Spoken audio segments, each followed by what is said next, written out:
Assalamualaikum warahmatullahi wabarakatuh.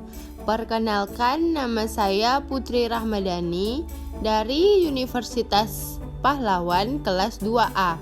Di sini saya akan menjelaskan tentang materi kajian bahasa Indonesia dengan dosen pengampu Ibu Putri Hana MPD. Selamat menyaksikan. Di sini saya akan menjelaskan tentang majas. Yang pertama, apa yang dimaksud dengan majas? Yang kedua, apa jenis-jenis majas? Dan yang ketiga, apa contoh majas?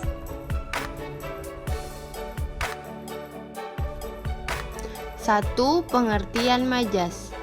Menurut Kamus Besar Bahasa Indonesia, gaya bahasa atau majas adalah pemanfaatan kekayaan bahasa, pemakaian ragam tertentu untuk memperoleh efek-efek tertentu, keseluruhan ciri bahasa sekelompok bahasa, penulis sastra dan ciri khas dalam menyampaikan pikiran dan perasaan, baik secara tulisan maupun lisan. 2. Jenis-jenis majas. 1. Majas perbandingan. Majas perbandingan dibagi di antaranya A. Personifikasi. Personifikasi adalah majas yang melukiskan suatu benda dengan memberikan sifat-sifat manusia kepada benda-benda mati sehingga seolah-olah mempunyai sifat seperti manusia atau benda hidup. Contohnya, baru 3 km berjalan mobilnya sudah batuk-batuk.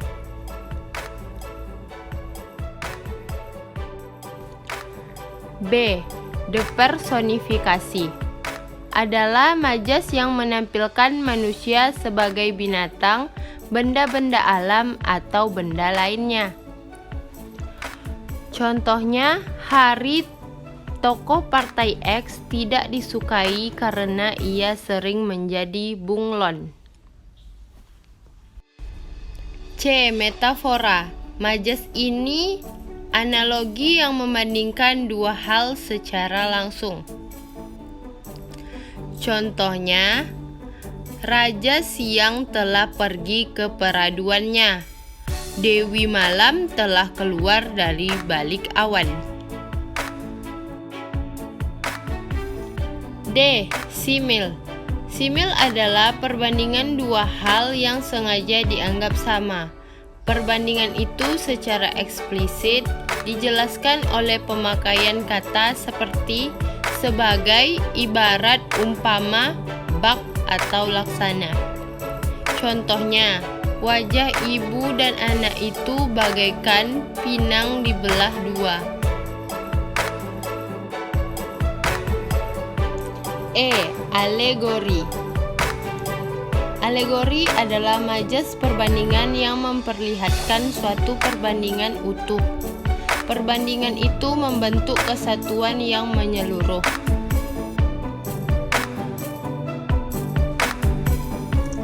2. Majas pertentangan.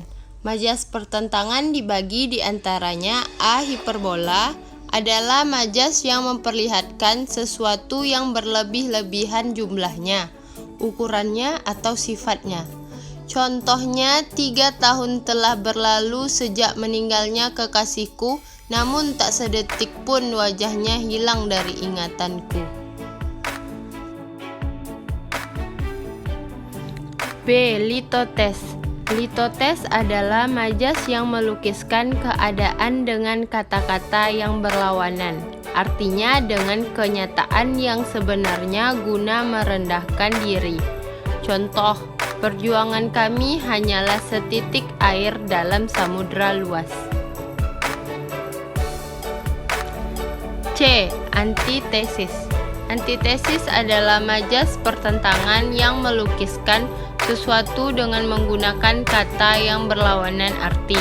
Contohnya, gadis yang secantik si Ida dipersunting oleh si Dedi yang jelek itu. D. Paradoks. Paradoks adalah majas pertentangan yang melukiskan sesuatu seolah-olah bertentangan, padahal maksudnya sesungguhnya tidak. Contohnya, hatinya sunyi tinggal di kota Jakarta yang ramai. Okupasi. Okupasi adalah majas pertentangan yang melukiskan sesuatu dengan bantahan. Namun bantahan tersebut kemudian diberi penjelasan atau diakhiri dengan kesimpulan. Contohnya, merokok itu merusak kesehatan, akan tetapi si perokok tak dapat menghentikan kebiasaannya. Maka muncullah pabrik-pabrik rokok karena untung yang banyak. Kontradiksi internimis adalah majas yang memperlihatkan sesuatu yang bertentangan dengan apa yang sudah dikatakan sebelumnya.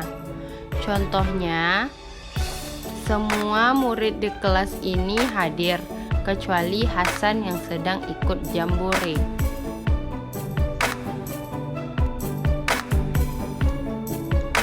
Majas pertautan.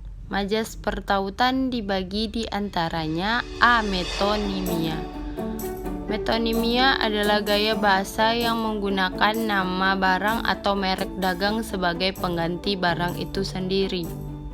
Contohnya, kemarin ia memakai Xenia. Sinekdok. Sinekdok dapat dibedakan menjadi dua, yaitu pars pro toto dan totem pro parte. Eufemisme atau ungkapan pelembut adalah pengungkapan kata-kata yang dipandang tabu atau dirasa kasar dengan kata-kata lain yang lebih pantas atau dianggap halus. Contohnya, para tunakarya perlu perhatian yang serius dari pemerintah.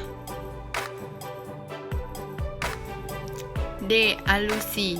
Alusi adalah gaya bahasa yang menunjukkan secara tidak langsung ke sesuatu peristiwa atau tokoh yang telah umum dikenal atau diketahui orang. Contohnya, tugu ini mengenangkan kita kembali ke peristiwa Bandung Selatan. Elipsis.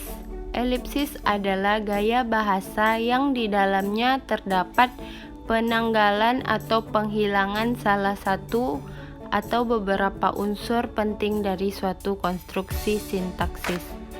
Contohnya, dia dan istrinya ke Jakarta minggu lalu. Autonomasia adalah majas perbandingan dengan menyebutkan nama lain terhadap seseorang berdasarkan ciri atau sifat menonjol yang dimilikinya. Contohnya, si pincang itu ternyata adalah seorang pengusaha kuliner. 4. Majas perulangan. Majas perulangan diantaranya yaitu repetisi. Repetisi merupakan majas yang melukiskan sesuatu dengan pengulangan kata atau beberapa kata berkali-kali yang biasanya digunakan dalam pidato. Contohnya, kita junjung dia sebagai pemimpin, kita junjung dia sebagai pelindung rakyat, kita junjung dia sebagai pembebas kita.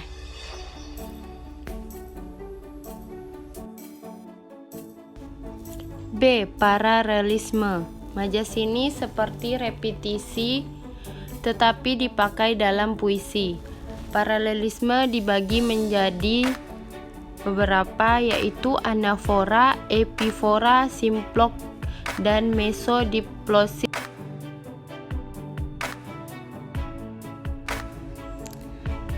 Kiasmus. Kiasmus adalah gaya bahasa yang berisikan perulangan dan sekaligus merupakan inversi atau pembalikan susunan antara dua kata dalam satu kalimat. Contohnya, yang kaya merasa dirinya miskin, sedang yang miskin mengaku dirinya kaya.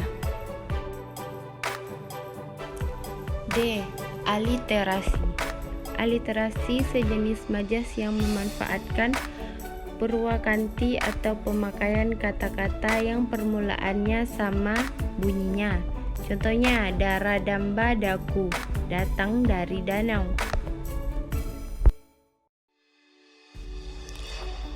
Antanaklasis adalah majas yang mengandung ulangan kata yang sama dengan makna yang berbeda.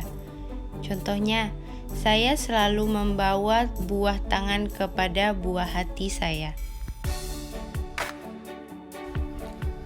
5. Majas sindiran. Majas sindiran dibagi di antaranya A. Ironi. Ironi adalah majas yang mengatakan makna yang bertentangan dengan maksud untuk menyindir. Contohnya, oh kamu baru bangun, baru pukul 10. B. Sinisme. Majas sindiran yang agak kasar dibandingkan dengan majas ironi. Contohnya, dengan sifatmu yang malas berusaha, semoga kamu mendapatkan pekerjaan yang bagus. C. Sarkasme. Sarkasme adalah majas sindiran yang paling kasar dibandingkan majas ironi dan sinisme. Contohnya, otakmu itu memang sudah bukan otak manusia lagi. Otakmu itu sudah menjadi otak udang.